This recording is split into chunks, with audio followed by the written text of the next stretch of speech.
নমস্কার, আবারও চলে এলাম আপনাদের সামনে একটি নতুন এবং গুরুত্বপূর্ণ পয়েন্ট নিয়ে। এই পয়েন্টটি আমাদের সমাজে বারবার করে বোঝানো সত্ত্বেও যে আমাদের সনাতন দর্শনশাস্ত্র এবং শাস্ত্রের যে গভীরতা রয়েছে এবং এই যে পুরাণের বিবিধ কাহিনীর যে ফ্যাক্ট রয়েছে, যে বৈজ্ঞানিক ভিত্তি রয়েছে, সেই বিষয়গুলো বারবার বোঝানোর সত্ত্বেও কিছু মানুষ এগুলোকে জেনেও না জানার ভান করে থাকে এবং আমাদের দেবদেবীর উপর নানা রকমের আরোপ লাগিয়ে থাকে। যেমন একটি আরোপ হচ্ছে শিবের দারুবনের যে কার্যটি রয়েছে সেই কার্য নিয়ে একটি আরোপ। তো যদিও আমাদের হিন্দু যে ধর্মগুরুরা রয়েছে এবং হিন্দু যারা ভিডিও অনেক বানায়, তারা কিন্তু ইতিমধ্যে এই বিষয়টিকে কভার করে দিয়েছে, এই বিষয়টিকে বিভিন্ন রূপে খণ্ডন করে দিয়েছে। কীভাবে খণ্ডন করেছে তাই সেগুলো আপনারা ভালো করে যদি দেখেন তাহলে সেখানে বুঝতে পারবেন যে কীভাবে কী করা হয়েছে। কিন্তু আজকের আমি এই ভিডিওতে এই বিষয়ের উপর এমন কিছু ফ্যাক্ট, এমন কিছু পয়েন্ট রাখবো যার থেকে এটা প্রমাণ হয়ে যাবে যে তারা যে কার্যটি করে সেটি সম্পূর্ণরূপে মিথ্যাচার এবং দুষ্প্রচার। কারণ তাদের ওই মতবাদের সঙ্গে, তাদের ওই কথার সঙ্গে আমাদের শাস্ত্রের কোনো মিল আমরা খুঁজে পাই না। তো চলুন শুরু করা যাক।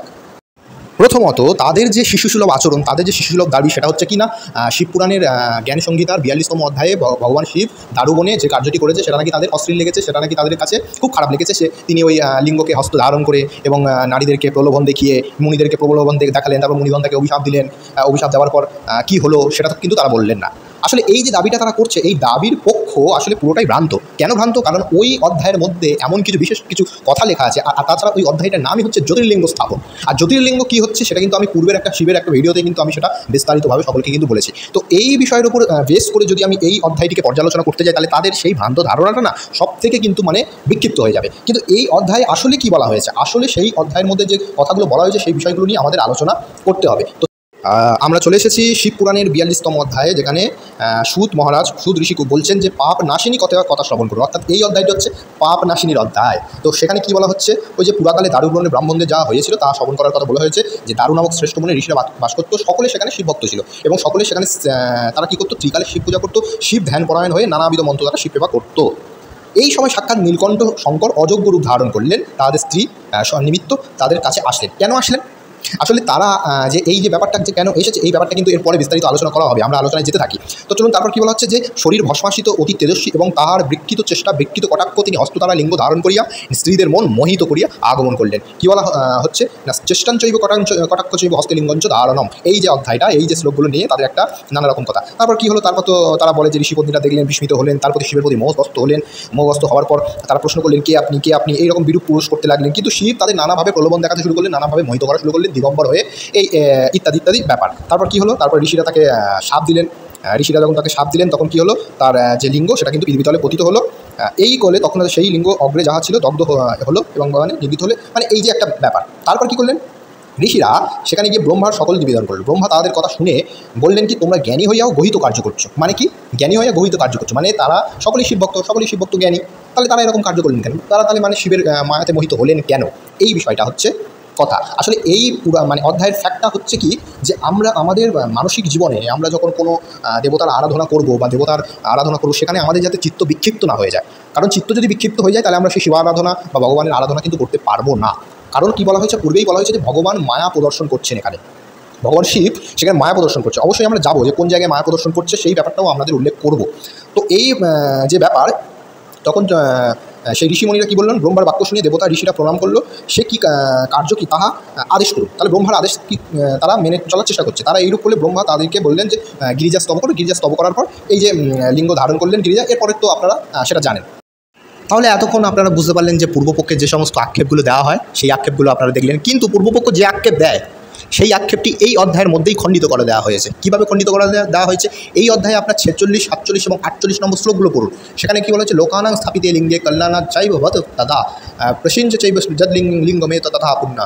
এই যে শ্লোকগুলো বলা হয়েছে, এই শ্লোকের বাংলা অর্থ এভাবে আছে যে সুদ কহিলেন, প্রসিদ্ধ যে সকল লিঙ্গ অর্থাৎ এই যে যারা আমাদের ভগবান শিবের ওপর মিথ্যাচার করে, তারা ভাবছে যে ওই লিঙ্গটি হচ্ছে প্রসিদ্ধ লিঙ্গ, অর্থাৎ যে লিঙ্গকে আমরা মানবীয় রূপে ধারণ করে আছি সেই লিঙ্গের কথা বলা হয়েছে, এটাই বলছে। তাই সুদ মহারাজ সেখানে বলছে যে প্রসিদ্ধ যে সকল লিঙ্গ এবং এই লিঙ্গের মধ্যে প্রভেদ কী, অর্থাৎ এই আমাদের মানবীয় যে লিঙ্গ রয়েছে তার সঙ্গে ওই ভগবান শিবের ওই লিঙ্গের প্রভেদটা রয়েছে বলেই তিনি বলছেন যে প্রভেদ কী সেটাই তিনি শ্রবণ করতে বলছেন। কি বলছেন, যে পার্থিব রুদ্র প্রদর্শিত যে লিঙ্গ সেই লিঙ্গই এই এদোত্তিক্ত জ্যোতির্লিঙ্গ।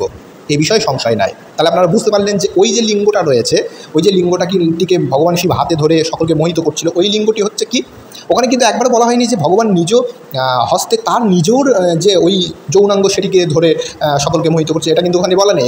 ওখানে বলা হয়েছে যে নিজ হস্তে লিঙ্গ ধারণ করে তিনি সকলকে মোহিত করছেন, অর্থাৎ নিজ হস্তে সেই জ্যোতির্লিঙ্গটিকে ধারণ করে সকলকে মোহিত করছেন। মানে জ্যোতির্লিঙ্গ কি, জ্যোতিকে দেখে সেই জ্যোতির যে প্রভাব, সেই জ্যোতির যে একটা ভাব, সেই জ্যোতির যে রশ্মি, জ্যোতি, সেই রশ্মি দেখেই সকলে কিন্তু ভ্রমিত হয়েছিল, সেই রশ্মি দেখেই কিন্তু সকলে কিন্তু মোহিত হয়েছিল। আসলে এটা কোনো যৌনাঙ্গের বিষয় না, এখানে কোনো যৌনাঙ্গের বিষয় বলা হয়নি, কারণ এখানে বলেই দেওয়া হয়েছে যে প্রসিদ্ধ যে লিঙ্গ আর ওই জ্যোতির্লিঙ্গের মধ্যে কিন্তু বৃহৎ ফারাক আছে, বৃহৎ কিন্তু একটা আলাদা ব্যাপার আছে। তাহলে এখান থেকে এই অধ্যায় থেকে এটা প্রমাণিত হয়ে গেল, সুদ মহর্ষি নিজেই বলছেন যে ওই লিঙ্গের সঙ্গে ভগবান শিবের লিঙ্গকে তুমি গুলিয়ে ফেলো না। ওই লিঙ্গ আর ভগবানের যে লিঙ্গ সেটা এক জিনিস নয়। আর জ্যোতির্লিঙ্গ যে কী জিনিস সেটা কিন্তু আমি পূর্বের একটা ভিডিওতে, শিবের যে একটা ভিডিও রয়েছে সেই ভিডিওতে কিন্তু আমি বিস্তার ওখানে বলে দিয়েছি যে জ্যোতির্লিঙ্গ আসলে কী। তো আপনারা আসলে বুঝলেন যে এই মিথ্যাচারগুলো যে তারা করছে, যারা শিবপুরাণ থেকে খুলে খুলে দেখাচ্ছে, এই দেখো শিব এই করেছে, আসলে কি ওখানে বলেছে যে শিব বলেছে যে আমি মানে ওখানে যৌনাঙ্গ ধরে সকলকে মোহিত করছে শিব? সেটা তো না, তিনি বলছেন লিঙ্গ ধারণ করে, নিজ লিঙ্গ ধারণ করে, আর সেই লিঙ্গ প্রসিদ্ধ লিঙ্গের সঙ্গে এক কখনোই নয়। তো চলুন এবার লিঙ্গ পুরাণে কী বলে দেওয়া হয়েছে, মানে লিঙ্গ করছে তো এরা, তো লিঙ্গ পুরাণে এই বিষয়ে কী বলে দেওয়া হয়েছে সেটা একটু আমরা দেখে আসি। চলুন, আপনারা যদি লিঙ্গ পুরাণের গীতা প্রেসের যে এডিশন রয়েছে সেই এডিশনটি দেখেন, সেখানে 19 অধ্যায়ে কিন্তু এই যে বৃত্তান্তটি কিন্তু সেখানে বলা হয়েছে। সেখানে কি বলছেন যে দেবদারু বনে, মানে দারুবনে ঋষিরা যখন সেখানে শিবের আরাধনা করতো, ঋষিরা যখন সেখানে ঋষি এবং তার স্ত্রীগণ, ঋষি পত্নীগণ সেখানে শিবের আরাধনা করতো, তখন শিব একবার কি করছেন, তখন সেখানে কীভাবে যে ধারণ করে সকলকে মোহিত করেছিলেন সেই ব্যাপারটি কিন্তু এখানে কিন্তু বলে দেওয়া হয়েছে। সেই বিষয়টি যদি আমরা সেখানে দেখতে যাই তাহলে সেখানে কি বলছে একবার আপনারাও মানে নিজেরাও সেখানে দেখতে পারেন। যেমন একবার কি হয়েছে যে এখানে বলছে 4 নম্বর শ্লোকে, 19 নম্বর অধ্যায় 4 নম্বর শ্লোকে বলছে, একবার धने देव दारुवन में देवादिदेव रुद्र की प्रसन्नता के लिए अपनी स्त्री पुत्रादि सहित पंचाग्नि का सेवन करने हुए मुनिगण कठोर तप कर रहे थे। তখন কি হচ্ছে, এই যে তপস্যা করছিল তারা, তপস্যার দ্বারা কিন্তু তারা কিন্তু এই বিষয়টিকে লক্ষ্য করেছেন যে সেখানে কি होते शुरू करेছে। তখনই কিন্তু भगवान रुद्र दारुवन में निवास करने वाले उन मुनियों के प्रवृत्ति लक्ष्मण तथा ज्ञान की जानकारी करने के लिए एवं उनमें श्रद्धा भाव की परीक्षा करने के लिए और साथ ही प्रवृत्ति ज्ञान से युक्त चित्त वाले उन देवदारू वनवासी मुनियों में निवृत्ति लक्षण तथा ज्ञान स्थापित करने के निमित्त लीलापूर्वक विकृति रूप धारण करके अलौकिक दारुवन में পৌঁছে। অর্থাৎ এখানে কী বলা হচ্ছে যে সেই মানে যারা শিবের আরাধনা করছিল সেখানে তাদের প্রবৃত্তি এবং তাদের চিত্ত যে বিক্ষিপ্ত হয়েছে কিনা সেই বিষয়ে পরীক্ষা করার জন্য ভগবান শিব এখানে তার কোনো ইচ্ছা ছিল না যে সকলকে ওরকম বিকৃত রূপ ধারণ করে সকলকে মোহিত করবে, ওটা কোনো ইচ্ছা ছিল না। ভগবান শিব কামদেবকে সংহার করেছেন, সেই কামদেবকে সংহার করে সেই শিব বিকৃত রূপ ধারণ করে সকলকে পরীক্ষার জন্য কিন্তু এই কাজটি করেছে। এটা আপনি কিন্তু আপনারা 6 থেকে 9 নম্বর শ্লোক একদম পড়লে একদম পর বুঝতে পারবেন। এখানে কিন্তু এই বিষয়টি কিন্তু বলে দেওয়া হয়েছে। তারপর তো ঘটনাটা আপনারা এরপরেই রয়েছে ফ্যাক্ট। আপনারা তো ঘটনাটা শুনলেন, ঘটনা শুনে তো যারা মিথ্যাচার করে তারা তো এই ঘটনা দেখে মিথ্যাচার করবে, কিন্তু পূর্বেই যেহেতু বলে দেওয়া হয়েছে শঙ্কর সকলকে পরীক্ষা নেওয়ার জন্য, ভগবান শিব সকলকে পরীক্ষা করার জন্য ওই রূপটি ধারণ করেছিলেন। এখন এই অধ্যায়ের আপনারা যদি 36তম শ্লোকে চলে যায়, সেখানে কি বলছে যে उन्हीं शिव की माया से मोहित होने के कारण वे मुनिगण शंकर को नहीं जान पाए और अत्यंत कठोर वचन बोलने लगे, फिर भगवान शिव ही अंतर्धान हो गए। মানে ভগবান শিব ওখান থেকে অন্তর্ধান হয়ে গেছিল, কিন্তু मुनिगण এই শিবকে পরম তত্ত্বকে কিন্তু জানতে পারেননি। তারপর কি বলা হচ্ছে, तत्पश्चात व्याकुल चित्त वाले ये मुनिगण प्रातःकाल होते ही उस दारुवन से ब्रह्मा जी के पास पहुँचे। वहाँ श्रेष्ठ आसन पर विराजमान महात्मा ब्रह्मा से उस सुंदर दारुवन में रहने वाले क्षीण चेतना वाले मुनियों ने शंकर का सारा वृत्तांत कह सुनाया। মানে সেখানে গিয়ে ভগবান সমস্ত ঋষি মুনি যারা যারা ছিল তখন তারা বুঝতেই পেরেছে যে এটা শঙ্করের মায়াতে, ভগবান শিবের মায়াতে আমরা অভিভূত হয়ে গেছি, অভিভূত হয়ে তাকে অভিশাপ প্রদান করেছি। কিন্তু সেই শঙ্করের মায়ে অভিশাপ প্রদান করার পর যে কী হয়েছিল সেটা তো শিবপুরাণেই লেখা আছে, ব্রহ্মাজি কী বলেছিল ভগবান ব্রহ্মা। তো এই হচ্ছে আমাদের বৃত্তান্ত যে কি বলছে। তারপর 48 নম্বর শ্লোকে বলছে, अतिथि साक्षात पिनाकधारी शिव ही स्वरूप होता है, अतएव सब कुछ अर्पित करके भी अतिथि की पूजा करो। सुदर्शन पुण्य कहा यह आर्य अतिथि साक्षात शिव ही होता है। शिव स्वरूप अतिथि के सब कुछ प्रदान करनी चाहिए, अतः सभी अतिथि को सदा पूजा करनी चाहिए। অর্থাৎ এখানে শিবের মহিমা কিন্তু পরবর্তীতে বর্ণন করা হচ্ছে। তাই যারা যারা বলছেন শিব এগুলো ভুলভাল করেছে বা শিব এই করেছে, শিব তাই করেছে, শিব ভুল কাজ করেছে, শিব সকলকে এইরকম কেন করলো, আরে ভগবান তিনি কীভাবে ভক্তদেরকে পরীক্ষা করবেন না করবেন সেটা আপনাদের জানার বিষয় নয় বা আপনাদের সেগুলো বলবার বিষয় নয়। তো এই অধ্যায়ের আবার যদি আমরা চলে যাই, সেখানে বলা হচ্ছে কি, हमने उन सर्वव्यापी सुलोधारी पिनाकी तथा नीलरहित वर्ण वाले शिव जी को अज्ञानता से साप दे दिया, अज्ञानता से साथ दे दिया। অর্থাৎ কি বলা হচ্ছে না, তারা অজ্ঞানের বশবর্তী হয়ে শিবকে চিনতে না পেরে তারা অজ্ঞানবশত শিবকে শাপ দিয়েছিলেন। তাহলে এখন বুঝতে পারছেন, আর শিবকে ভগবান শিবকে শাপ দিলে যে ভগবান শিবের বহুত কিছু হয়ে গেছিলো, অনেক কিছু হয়ে গেছিলো, তেমনটাও কিন্তু এখানে লেখা নেই। ঠিক আছে, সেখানে শিবের কিচ্ছুই হয়নি, শিব সেখান থেকে অন্তর্ধান হয়ে গেছিলেন, কারণ তিনি ভক্তদের পরীক্ষা করার জন্য এসেছিলেন। তো যারা এই সব মিথ্যাচার প্রচার করছে তাদের একটু এইগুলো ভালো করে ফ্যাক্টগুলো লক্ষ্য করা দরকার। আর ফ্যাক্ট না জেনে এই সমস্ত বিষয় আপনারা মানে আলোচনা করতে পারবেন না। তো যারা ওই একটি শ্লোক থেকে তুলে দেখালো যে দেখো শিব এই করেছে ওই করেছে, তো তারা আসলে আমাদের শাস্ত্রে ধর্মশাস্ত্রের কিচ্ছু জানে না, কিচ্ছু পড়ে না, তাদের কোনো ফ্যাক্ট নজরে আসে না, তাদের কোনো কিচ্ছু ব্যাপার, ওই একটাই শুধু শ্লোক দেখাবে, কিন্তু সেই শ্লোকের আগে পরে কী বলে দেওয়া হয়েছে সে বিষয়ে তারা আলোচনা কখনো করবে না। আশা করি বুঝতে পেরেছেন। এবারে আমরা চলুন শুনে নেওয়া যাক যে এই যে ভগবান আমাদেরকে পরীক্ষা করলেন, বা আমাদের যে চিত্ত প্রবৃত্তির যে চিত্ত বিক্ষেপ, এই বিক্ষেপ করলেন, বিক্ষেপ করে যে আমরা ভগবানের আরাধনা থেকে বিচ্যুত হয়ে গেলাম, এর দর্শনটা কী? এর দর্শন দেখার জন্য আমাদের যোগ দর্শনে একটু চলে যেতে হবে। তো চলুন সেখানে কী আছে দেখে নেওয়া যাক। তো আসলে এবারে আমরা একটু দর্শন বিষয়ে আমরা জেনে নেব যে ওইখানে যে ভগবান শিব ঋষি পত্নীদের বা সেই সকল নারীরা যারা শিব আরাধনা করছিলেন, তো তাদেরকে কেন বিক্ষিপ্ত করলেন, অর্থাৎ তাদেরকে কেন প্রবৃত্তি থেকে তাদের মায়ার বলে, ভগবান শিব তার নিজেও মায়ার বলে তাদেরকে প্রবৃত্তিকে পরীক্ষা করার জন্য যে কার্যটি সেখানে করেছিলেন, সেই যে রহস্য, আসলে দর্শন রহস্য কী আছে। সমাধিপাদ যোগ দর্শন সমাধিপাদের একদম দ্বিতীয় সূত্র, সেখানে বলছে যোগশ্চ চিত্তবৃত্তি নিরোধ, অর্থাৎ কি চিত্তকে বিভিন্ন প্রকার বৃত্তি অর্থাৎ আকার বা পরিণাম গ্রহণ করিতে না দেওয়াই হচ্ছে যোগ।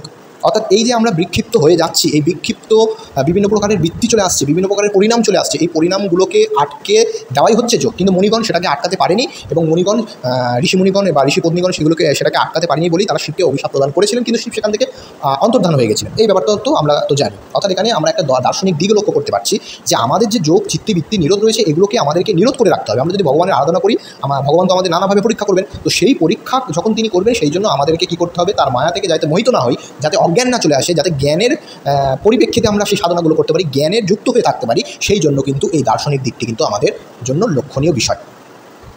তাহলে আজকের এই ভিডিওতে আমি প্রমাণ করে দিলাম যে পুরাণে যে ঘটনাগুলি রয়েছে, অর্থাৎ যারা পুরাণকেও মিথ্যা বলে দুষ্প্রচার করে বেড়ায়, তারাও জানে যে পুরাণে কী ফ্যাক্ট রয়েছে, কী কথা বলা রয়েছে, অনেক রহস্যময় কথা বলা রয়েছে, সেগুলো সর্বসম্মুখে জানবার বিষয় নয় বা তারা বোঝবার বিষয় নয়, কারণ তারা সেই অধ্যায়টি পুরোপুরি পড়েনি, তারা মিথ্যাচার করতে নেমে পড়েছে। তো যারা মিথ্যাচার করছে তাদেরকে করতে দিন, তারা আসলে সনাতন শাস্ত্রের কিছু জানে না। সনাতন শাস্ত্রের যদি সামান্যতম জ্ঞান তাদের থাকে তাহলে তারা এই সমস্ত বিষয় তুলে ধরতো, কিন্তু এরা কিছুই জানে না। তারা একদম পার্থিব মানে প্রসিদ্ধ লিঙ্গ আর ভগবানের লিঙ্গের সঙ্গে এক করে গুলিয়ে ফেলছে, জ্যোতির্লিঙ্গকে প্রসিদ্ধ লিঙ্গ বলছে, জ্যোতির্লিঙ্গ কি আর প্রসিদ্ধ লিঙ্গ কি তফাৎ জানে না। তো তাদের কাছে এইসব জ্ঞান আউড়ে তো লাভ নেই, তারা এইসব জ্ঞান নয়, তারা অজ্ঞানের মধ্যে রয়েছে, তারা এইসব জানে না, সনাতন শাস্ত্রের কিছু জানে না। শিবপুরাণ পড়েছে, শিবপুরাণের যে অন্তর্নিহিত যে ব্যাখ্যা রয়েছে সেগুলো কিছু জানে না। তো আপনাদের এই ভিডিওটি যদি ভালো লেগে থাকে অবশ্যই লাইক কমেন্ট শেয়ার করবেন, আপনার মতামত দেবেন। ভিডিওটি ভালো লাগলে আমাদের পাশে থাকবেন। নমস্কার, ধন্যবাদ।